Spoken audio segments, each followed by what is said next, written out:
Galaxy TV Bangla.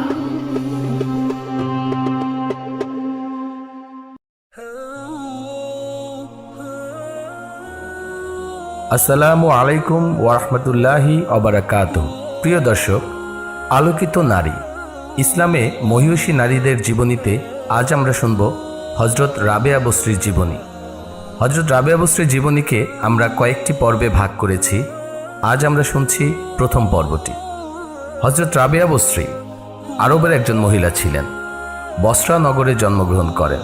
তার পিতার নাম ছিল ইসমাইল। তার পিতা এতই গরিব ছিলেন, যেদিন তিনি ভূমিষ্ঠ হন সেদিন তার ঘরে বাতি জ্বালানোর মতো তেলটুকুও ছিল না। কিন্তু আল্লাহ পাকের কি মহিমা! এই কন্যাই বিশ্ববিখ্যাত ওলিয়ে কামেল রমণী বলে উপাধি লাভ করেছিলেন।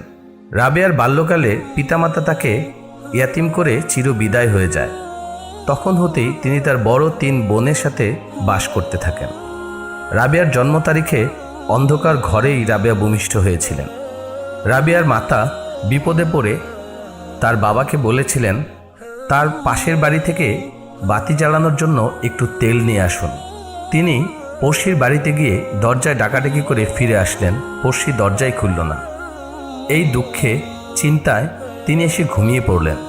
তখন স্বপ্নে দেখলেন হুজুর সাল্লাল্লাহু আলাইহি ওয়াসাল্লাম তাকে বলছেন, চিন্তা করো না, তোমার এই কন্যাই আল্লাহ পাকের এমন বুজুর্গ বান্দি হবে যে হাসরের দিন আমার 70,000 গুনাহগার উম্মত তার সুপারিশে নাজাত পেয়ে যাবে।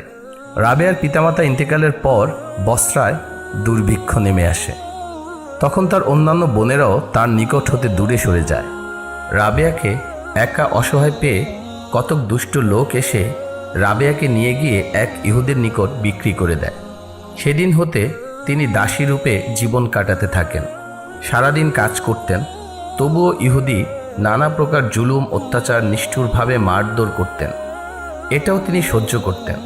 একদিন রাবেয়া ইহুদির কাজে কোথাও যাচ্ছিলেন।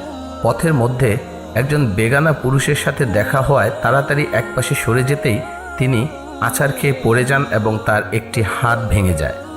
তখনই তিনি সেজদায় পড়ে কাঁদতে লাগলেন।